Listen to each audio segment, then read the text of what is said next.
Tonight, we will be taking a look at Auburn's traveling guidelines, the Tiger Cage competition, and rising gas prices. We will follow with our national stories, and we will end by covering an exciting new restaurant experience, as well as our adorable pet of the week. All of that and more coming up on Eagle Eye's Thursday News at 6.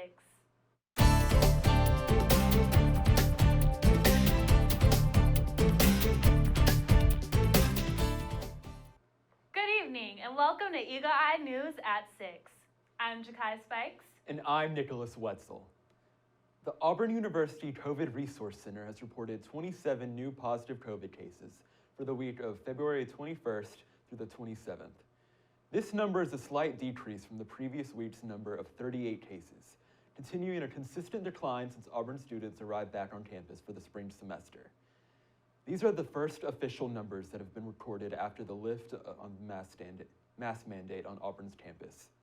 In addition, the center has also reported that out of 173 on-campus administered tests, 9 came back with a positive result. This is a 5.2% positivity rate, which is a slight increase from the previous week's 4.3%.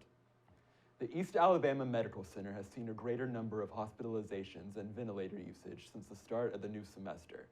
The center itself continues to reside in visitation level red.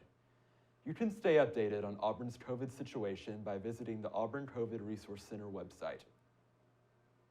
Auburn University has recently updated its travel guidance for both domestic and international travel.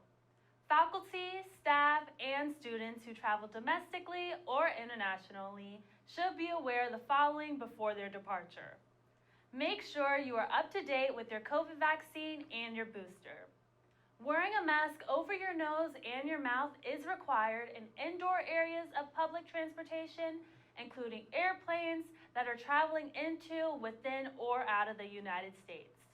If traveling by air, check if your airline has any testing or vaccination requirements.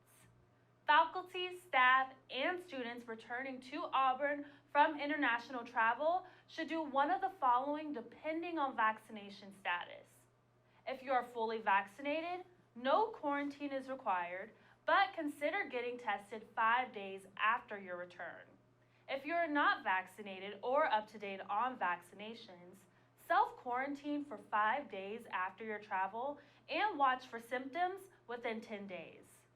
If you have recovered from COVID recently, you do not need to get tested after travel and do not need to self-quarantine. Spring break is next week, and students are ready to finish midterms and go to the beach. The Auburn University Medical Clinic can help you get the documentation you need to travel. Students can call the Auburn University Medical Clinic appointment line to receive a pre-trip health exam and travel physical. The traveler will receive a thorough physical as well as prevention plan development that includes routine as well as recommended and required immunizations for the destination. To make an appointment, call 334-844-4416. Now we'll look at a Senate update from the new SGA Vice President, Coleman Turnipseed. Let's take a look. Hi everyone, my name is Coleman Turnipseed and I'm the new SGA Vice President for the 2022-2023 term.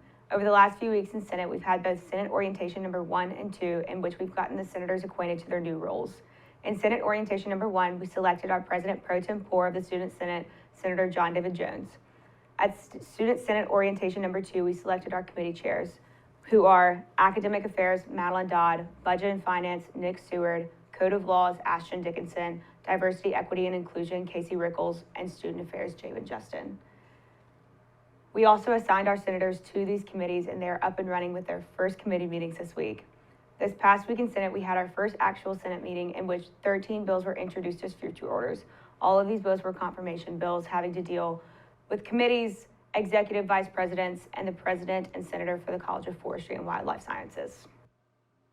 When we return from this short break, we'll take a look at the awards distributed by the Auburn Alumni Association, as well as a creative writing workshop offered by Auburn's Writing Center. You're watching Eagle Eye News at 6.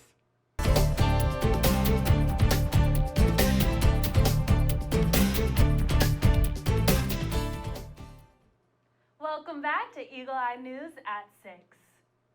On Monday, one of Auburn's most beloved celebrated a birthday on campus. Eagle Eye's Blake Phillips has more. How are y'all? February 28th marks a special occasion every year as the Auburn University campus celebrates the birthday of one of its most beloved, Bobby the Tiger. This year, the school's award-winning mascot turned 43, celebrated by taking pictures with the Auburn family in the Melton Student Center. All friends of Obby could walk up to snap a picture, grab a cookie decorated with an Obby sticker, sign his giant birthday cards, or simply marvel at the wonderful Obby-themed decor. If you missed the party, it's no big deal. You can still wish the 10-time mascot national champion a happy 43rd. I'm sure he won't mind. It's never too late to celebrate our favorite Tiger and everything he's given Auburn University. This has been Blake Phillips, Eagle Eye TV. Move over, Sheriff. There's a new park in town. Eagle Eye's Sydney Babb visited the new Dinius Park to give you a look into where you should plan your next picnic. Dinius Park, the perfect place to bring your family, friends, and even your pets to come and relax and enjoy nature. This park is the namesake of the Dinius family of Auburn. Dr. Bob Dinius was a member of the chemistry department of Auburn, and his wife, Dr. Sally Dinius, was a member of the accounting department of Auburn. Both have since passed, but they wanted to continue to share their love for the Auburn community in a special way. After their passing, the Dinius family donated their land and $80,000 to be used for this park that focuses on the park's nature and beauty. I spoke with some local Auburn residents about what made this park special to them. Yeah, I just love the convenience of it, and then I also really love just that it's really wooded, and I love all the nature trails around. Dinius Park's 13 acres of land features 2 dog parks, a playground, a pond, and many walking trails.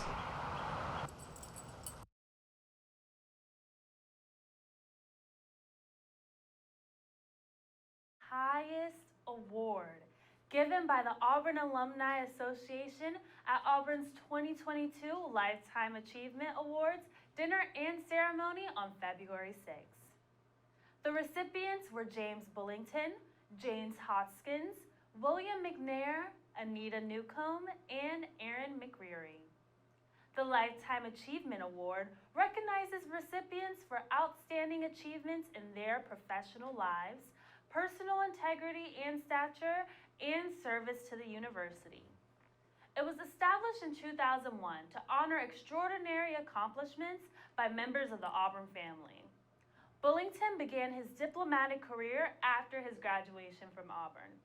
Over his 34-year career, Bullington served in 8 countries in Southeast Asia and Sub-Saharan Africa.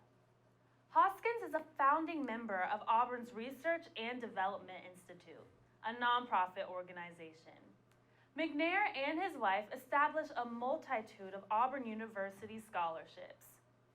Newcomb has served on the Harvard College of Business Advisory Council and the Women's Leadership Advisory Board in the College of Liberal Arts. McReary served as the chair of the University of Pittsburgh's Medical Center System COVID-19 Therapeutics Committee. 4 Auburn University student-led teams have advanced to the finals of the Tiger Cage Business Pitch Competition. The finalists are as follows: Feature Finder, a social music platform designed to revolutionize the music industry, by Zane Barbeau and Luke Matthews. Ignite, a platform that gives organizations a means of showing ads on Twitch, by Jacob Cordero and Emmett Dean. The Best Roping Dummy, a team roping training system that reduces the need for live cattle, by Will Jordan. Toffed by 2153, a game development studio specializing in cross-platform multiplayer games, by Jesse Stewart, Brooke Hopton-Jones, and Sydney Pham. The Tiger Cage final round will be March 25th in Horton Hargrave Hall's Broadway event space and theater, as teams compete for $54,000 in early-stage startup capital. It's National Reading Month, and what better way to celebrate books, reading, and writing than to sharpen your own skills? University Writing is hosting a workshop titled A Storyteller's Guide to Writing, to help hone any author skills in the foundations of creative writing. This 5-week workshop will take place on March 16th, March 23rd, March 30th, April 6th, and April 13th, all from 2 p.m. to 3:30 p.m. Topics such as premise and plot, descriptive writing and word building, characters, and more will be covered.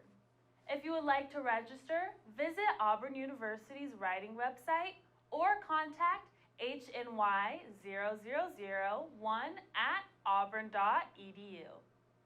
When we come back, we'll take a look at Biden's State of the Union address, gas prices, and more COVID test availability.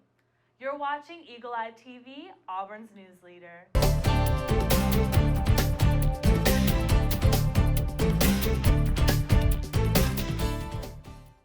We return now to Eagle Eye News at 6. Volunteers in suburban Boston are packing up supplies for people in Ukraine. They're sending medical necessities like wheelchairs, hospital beds, baby food, and diapers. Mari Salazar has the story. Teamwork is key in Woburn as volunteers pack up medical supplies to send to Ukraine. And we're pretty proud to be able to do this and give them this equipment. Members of the Hospital Equipment Loan Program, or HELP, and the nonprofit Sunflower of Peace are working together, filling up these trucks with boxes, hospital beds, wheelchairs, even baby food and diapers, necessities the people of Ukraine might not have access to right now. This volunteer is sending a sign painted by local kids, hoping it gives refugees a small light. And we should support them as much as we can. HELP's president Brian Cavanaugh says hopefully most of the supplies will get there as quickly as possible. I need a yellow paint. Kavanaugh says they'll send as much as they can. To have it to go over to Poland for the Ukrainians who are in need of this, it's an awesome thing. For the 9th week in a row, the nation's average gas price has posted a rise, climbing 7.5 cents from a week ago and standing at $3.59 per gallon as of Monday. The national average is up more than 23 cents from a month ago and more than 87 cents from a year ago.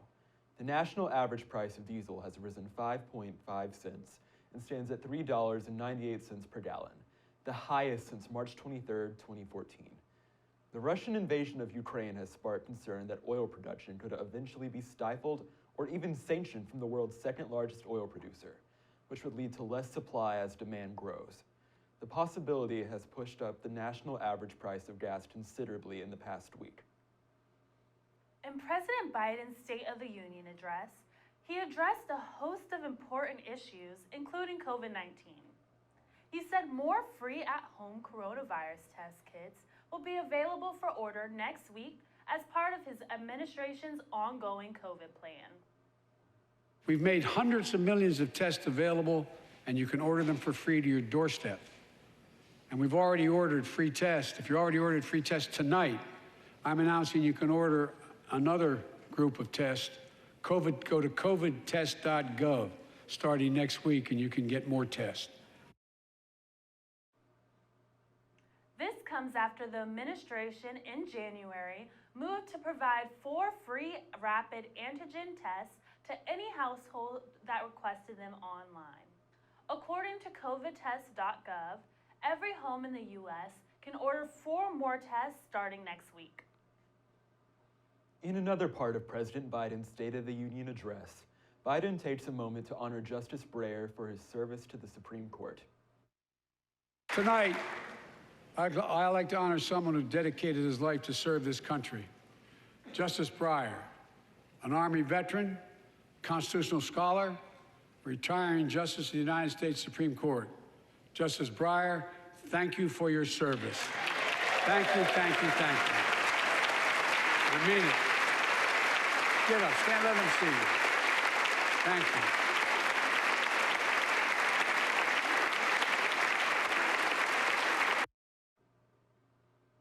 As well as honor Justice Breyer, Biden gives his seal of approval to Ketanji Brown Jackson and her nomination to the Supreme Court. No matter what your ideology, we all know one of the most serious constitutional responsibilities a president has is nominating someone to serve on the United States Supreme Court. As I did 4 days ago, I've nominated the Circuit Court of Appeals, Ketanji Brown Jackson, one of our nation's top legal minds, who will continue in Justice Breyer's legacy of excellence.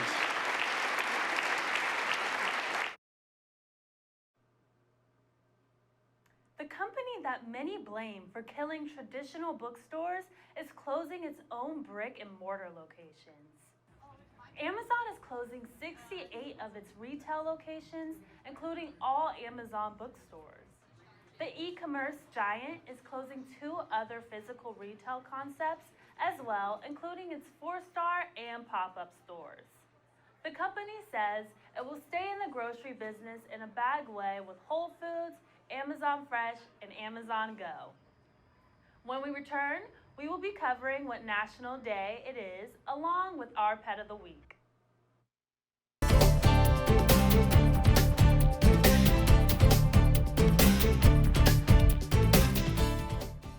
Welcome back to Eli News at 6. Some like them thick, while others stack them a mile high. Others still just like them with cheese and crackers. However you like them, National Cold Cuts Day was made for sandwich and snack makers. There are the deli staples like the humble turkey and ham. Then there are the culinary delights like salami and prosciutto. Whatever your taste, there is a cold cut for everyone. Well, everyone except the vegetarian. To celebrate the occasion, visit a local deli for your favorite cold cuts. With so many options, think about trying something new. You could challenge your friends to a sandwich making contest. Tag your social media posts with National Cold Cuts Day to let the world know. There's a new sheriff in the Old West. Okay, maybe it's just a restaurant server in a casino. But this bucket of bolts should signify a new way to get your food that doesn't involve the human touch. Jeffrey Lindblom has the story. Okay. There's a new server in town. Have a good day. I am going back. With recent pandemic-induced labor shortages, some places are short on hands and turning to wheels. We're just met with some challenges with staffing and some business levels that Deadwood hasn't been used to, so we thought outside the box. I am leaving for a delivery. Decided we're going to try out this robot to run food for us. It will take food and drink directly to tables, the bar, or wherever else it's programmed to. It'll even help clean up. So it works as like a bus person as well. While hard at work, it's even got some manners. Sorry, I am blocked. Please let me pass. It's vocal to talk to you, to ask you to get out of its way. Hello, could you please make way? I'm busy here, I'm trying to work, I'm going to get fired. So it has a personality, it's a lot of fun. It's very upbeat, it plays music when it's coming by so everybody knows it's coming. Working pedal to the metal, it begs the question, is this robot being rightfully compensated? Enjoy your meal. It is not, but it's worthy of making a way. I am back.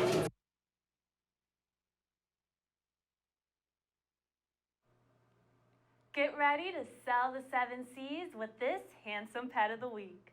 Maybe you'll even get a chance to run into the infamous Captain Jack Sparrow as well.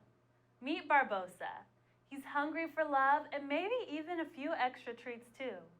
Barbosa is vaccinated, fixed, microchipped, and heartworm negative.